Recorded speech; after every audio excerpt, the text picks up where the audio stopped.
మీకు ఈ విషయం తెలుసా?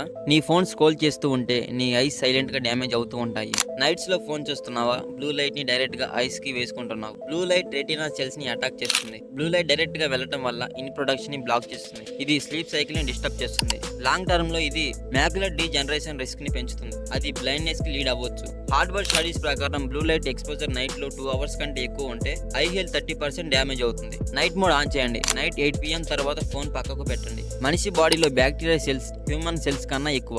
షాకింగ్ కదా? మన బాడీలో 37 ట్రిలియన్ హ్యూమన్ సెల్స్ ఉంటాయి, but almost 39 trillion bacteria cells కూడా ఉంటాయి. అంటే మన 50% అండ్ 50% ఆఫ్ బ్యాక్టీరియా. కానీ అవి హార్మ్ఫుల్ కావు. Immune system, digestion, even mental health కి కూడా సపోర్ట్ చేస్తాయి. మనం ఎక్కడ సింగిల్ బీయింగ్ కాదు, వాల్కింగ్ ద ఎకో సిస్టమ్.